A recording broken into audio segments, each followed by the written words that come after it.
Nintendo Weird, everybody. I am here with my good friend CJ Andriessen from Destructoid, doing some kind of a weird little experiment here that I'm calling Keep Nintendo Weird Pocket Edition, which essentially the idea for this is between kind of larger episodes of Keep Nintendo Weird, I'm going to use this as an opportunity to cover kind of smaller games, kind of a quick hit, bite-sized 20-ish minute little podcast where we can talk about these other weird Nintendo games that deserve love but might not necessarily warrant a huge hour-plus long episode.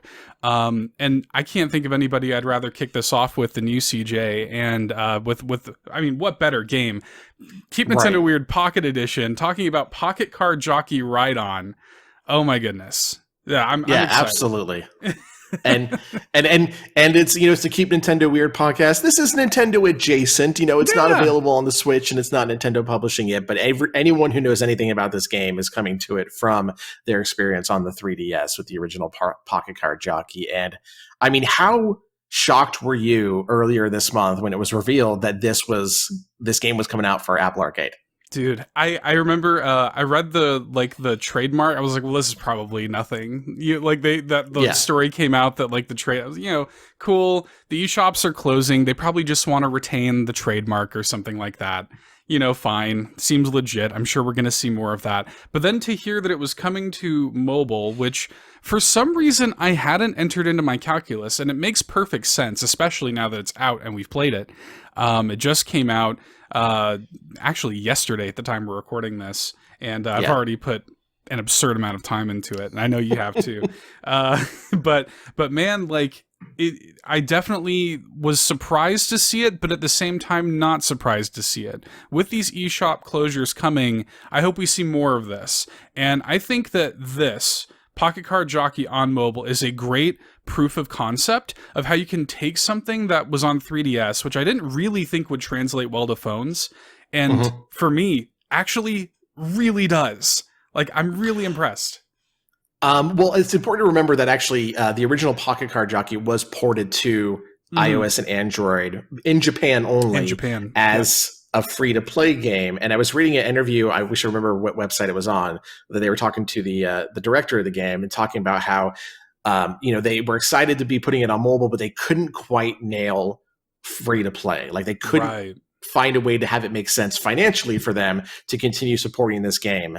And that original version was closer to a direct port of the 3DS original than Ride-On is. Ride-On feels vastly different. In the original one, from what I understand, it wouldn't necessarily mimic the two screens on your phone at once, but you would switch back and forth between the screens to do the different gameplay elements. And here, they've just completely reimagined and revamped it to have it be a single screen experience. So, I'm kind of glad we never got that original free-to-play version of it, because what we ended up getting several years later, is so much better than that one ended up being. So I'm so happy that they kept this in mind, that they realized that there was a small niche but very vocal community out there that loves this game and want to see more of it, and then found a way to bring us Ride-On.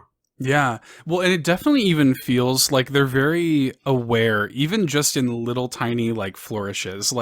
When you first start up this game, and you meet Horse Off Course, for the first time, and there's two options basically, which is the give me the tutorial option or whatever, or kind of get me straight into it option, and it's in all caps, oh my god, I've missed you so much, kind of thing. They know what they're doing. Yeah. I don't know if that's a direct localization from the I guess the original Japanese writing from Game Freak, or if it's the localizers here having their fun with it. But the writing of this game is once again bar none. It is so good. It is so funny. Exactly. Chef kiss. So good. Even though it's following the same loose plot of the original one, where your character dies right at the beginning because they suck, and then gets a second chance, they've found a way to kind of freshen up the dialogue that was already so good and make it even better. There are so many. I wish I wrote them down, because there are so many moments that I've experienced so far where even your character loses, and it's just the funniest dialogue you'll read this month. It's just so good. And that's just part of the charm, because everything about this game is just charm. It's just one of the most charming games I've ever experienced. 1000%. I even, and I guess what we could do just really quickly, summarize what Pocket Card Jockey even is, because I think basically everybody who is going to come to this is probably going to be somebody who is at least familiar with the concept. But just in case, if anybody listening to this doesn't know what Pocket Card Jockey is, CJ, what is Pocket Card Jockey? Pocket Card Jockey is horse racing by way of solitaire, or they call it solitaire. From what I understand, it's closer to a card game called golf, but nobody knows what golf is. So everyone knows what solitaire is. Let's just call it that. And basically, you play as a jockey with your horse, going around a track as racing horses do. And as the way you do good in the game is you have to play solitaire, or a variation of it, where basically you are given a card to start with, and you have to choose a number either directly above it or below it. And if you clear out the tableau, you will, you'll be able to run faster. I believe you don't burn stamina. You can get all sorts of special bonuses. If you fail to clear out the tableau, you may anger your horse or lose some stamina. But basically, you have a limited amount of time to work as fast as you can to clear the board.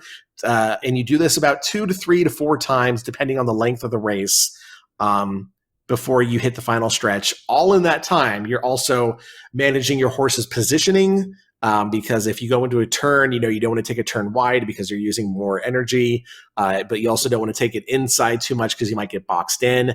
It's a lot of strategy that you have to kind of keep going with. The races, there's no way to pause. You can exit the app, I guess, as a way to pause it, but there's no way to pause. I really wish I would have rehearsed this beforehand, because I sound like I'm just all over the place on it. But no. I mean, at its core, basically, you are just taking, you're just figuring out how quickly you can clear cards from a tableau, as they call it, and then getting your horse in the right position to win the race at the end, or get as close as you can to winning the race. And it's a game that's kind of like, if you know, a Monster Rancher, where the first horse you start out with is not the first horse. It's not the horse you're gonna see through to the end of this game. You're gonna be going through a lot of horses. You're gonna be breeding horses and taking their skills, their talents to make new horses that you'll take through the races again. And just like in Monster Rancher, as soon as you reach a certain point, you got to let go of that horse, send them to their farm. So it's incredibly addictive. Yeah. The gameplay, like once you really get into it, and this is something I saw with the 3DS version when they finally released a demo for it, is people who read my review for it, my review went and played the demo, like, oh wait, this is actually really addictive. All of that carries over to this mobile version. It is as addictive, if not more so, than before. And I couldn't be happier with this release. Same. Yeah.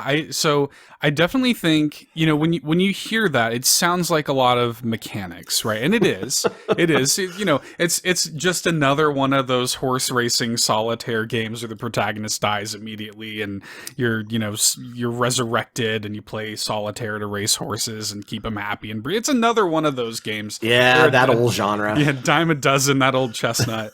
But it is a lot of mechanics. It's very like mechanically, there's a lot of mechanical depth to it for sure. But, at the same time, there is something like once you like kind of pick up what this game is putting down, you just kind of get into this flow state of like, it reminds me a lot of playing Spelunky or something where I'm making constant small decisions all the time. Like it's just every few seconds you're making a tiny decision that impacts your given race. And because you have that loop, because you do reach that endpoint with every horse 4 years old, time to retire it, and on to the next, and you're breeding your horses and all this, it has this built-in like addictive loop to it. Yeah. And you just want to keep going and going and going and never stop because you're always leveling up your horses, getting new skills, things that can be passed down, through breeding and stuff. There's just like, there's like so much to keep you on the hook here. Yeah. And it's really important to note if any of the gameplay description like scared you off of playing it, it's all separated.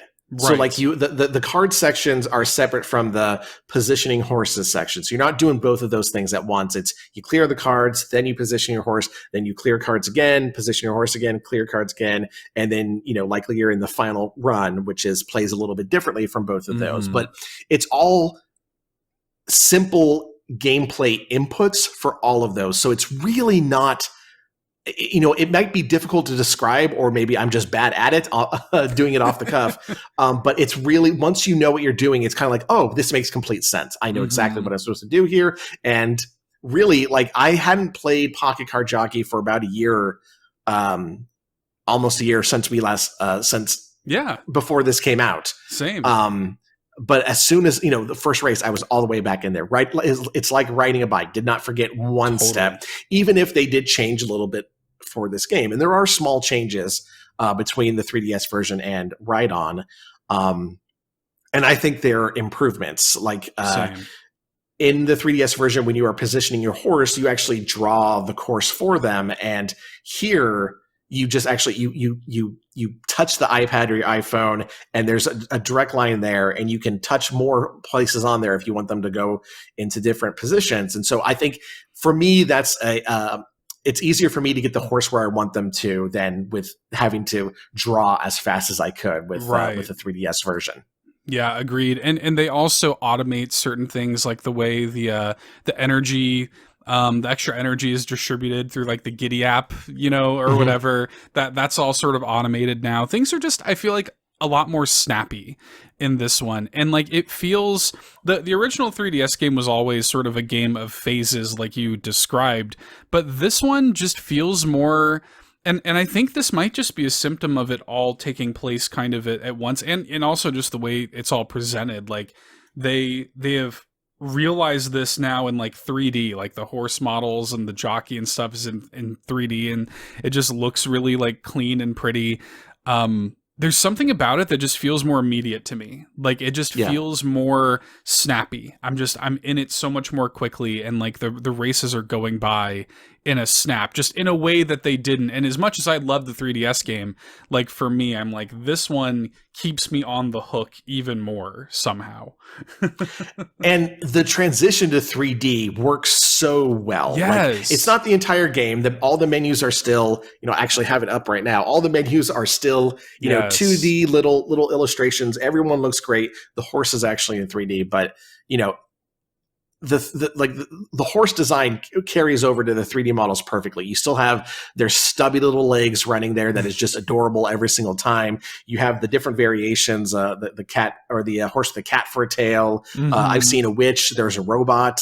There's a lot of different designs out there. And then like the actual racetracks themselves, it's no greater than what you would see on like a GameCube in terms of the visual power of it, but it's so nice and cleanly done that it just raises the word that I'm going to say right now.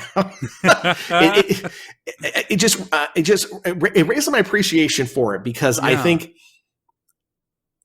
with the original one, it was mostly just, you had the 2D horse just running there with the 2D track behind them. And now it's almost like a television viewing experience, because as your horse is racing through, it takes all these different camera angles, and you see it's so much more cinematic than it was before. And I think that really helps elevate the game above the 3DS version. The racing segments, when you after you position your horse and they're just running through, they can be a little long, but you can just speed it up. There's a fast forward button on it if that gets too long for you. So they went out of their way to make the horse racing look more exciting, so that you don't have to use your imagination. You could just watch it. But then they also, remembered that some people just want to get through each of these races, get through each one of these segments. So they give you the ability to speed it up.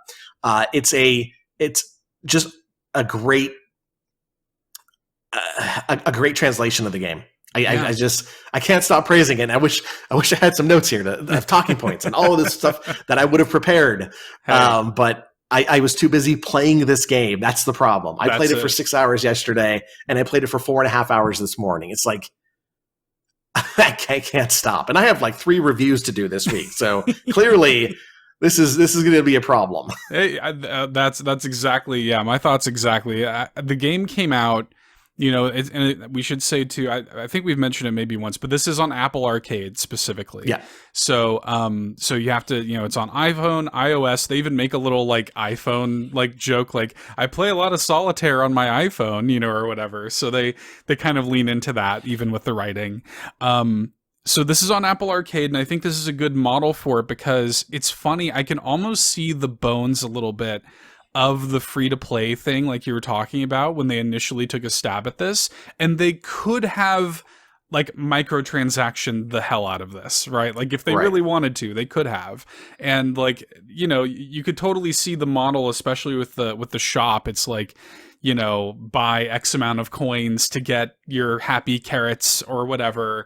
They could have absolutely done that. And I'm not going to lie, there are a couple times where it's like, if I could pay like a couple coins to get this, to get the shop to come around during this cycle, I probably would have. So, it's kind of nice to see them have those opportunities and choosing not to. Like to have this thing kind of in place where it is on Apple Arcade and it's just like this complete little package. I really like that. Well, I don't know how long you've subscribed to Apple Arcade, but like last year, and I think maybe the year before, they did kind of have a big,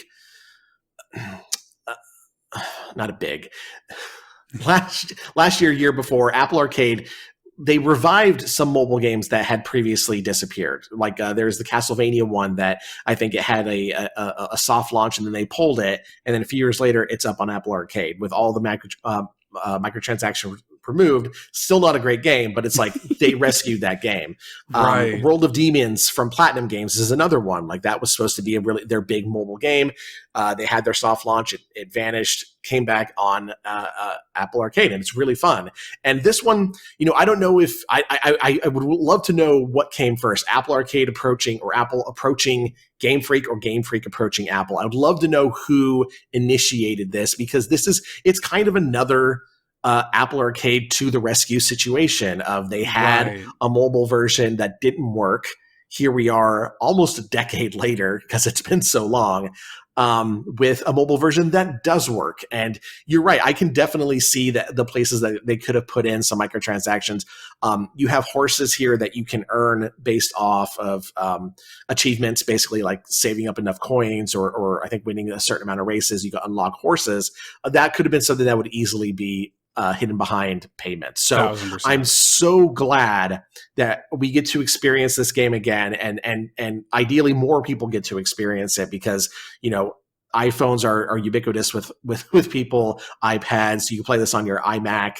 I think it's also supposed to work on your Apple TV as well, because I think that's the rule. I think that's the rule for Apple Arcade games, is that they have to work on all their devices. Sick. And without any of the free-to-play stuff that would arguably ruin the experience. Right. Or at the very least, not make it as addicting and as comprehensive as it is right now. Like I would hate to see this broken up by timers. Please buy this. Or if there's an online element and you're racing against people who shelled out $100 for a specific horse or something like that. And it's just like, I'm so glad none of that's there. And I really can't wait to see what kind of support it gets going forward. Because I know a lot of, most Apple Arcade games get support going forward. I play a lot of, I play a lot of Cooking Mama Cuisine on there. It's the best Cooking Mama game ever. And they keep adding new stuff to it. So I'm really excited to see what, if any, kind of support Game Freak has planned for this game. Dude, I didn't even think of that. Man, I'm excited now. Yeah, you're right, because I could definitely see that. And this is the kind of game that you could add stuff to really easily. Like the structure is totally there, to add like free updates to it. I hope they do, and I hope this is successful. I had read can't remember who was doing the interview, but I'd seen an article ran on Nintendo Life or something where they had mentioned like, hey, like we could consider bringing this to Switch if this is successful. And I was definitely apprehensive about this announcement at first, thinking like, well, like how's this going to work without two screens? And now that I see how it can, I'm like, well, Yeah, I mean, heck yeah, put it on Switch, put it on anything, and like I'm gonna be there for it, you know. Yeah. It'll be interesting to see if they do wind up doing that. It'll be interesting to see how that control scheme would translate to a controller, because I do think that being able to touch is a huge, you know, kind of boon to just the speed with which you can select the cards. I feel like it would be a little bit clunky to do it with like a pro controller or whatever. But correct me if I'm wrong, or maybe you don't know, or maybe I'm just pulling this out of my butt. I think there are Switch games that can only be played in like handheld mode. There are, and so yes. I think if they were to do this one, I mean the only way you could just port this over directly would have it to be like that, and you use your fingers on the touchscreen. Totally. Otherwise, you're right; they'd have to like really change the timers on the card games. On the solitaire in order to accommodate people going in there with a controller. And now I'm really interested to see how this plays on like my MacBook Air. Yeah. Like, I wonder what that's like. Oh my gosh. But yeah, no, I'm playing it on my iPad. And thank God my iPad is a weak one that runs out of battery quickly. Otherwise, I would be very in trouble. Dude, I would not stop playing it. I was literally, so when this came out, I had my, you know, my phone next to me, and I'm playing it primarily on my phone.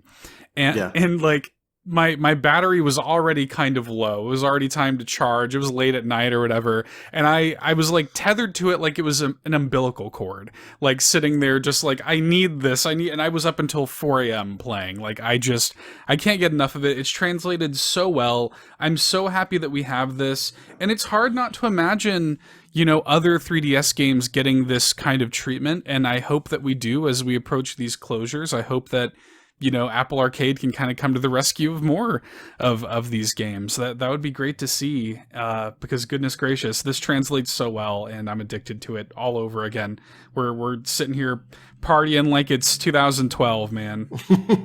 I mean, if there's any game I'd love to see pop up on the service from the 3DS, Harmonite would be my number one choice, because there's another one that you're going to lose. That's another one that we're going to lose. Another Game Freak game, too. So they've already got their foot in the door there. You got to imagine, like, that's on the table now, right? I really hope this does well. So definitely worth checking out. If you have Apple Arcade, you already have it, right? And that's another thing that's great is, like, if you're an Apple Arcade subscriber, it's like the Game Pass thing where it's like you have it. Like, you can just go and just download it. You know, it's part of your subscription.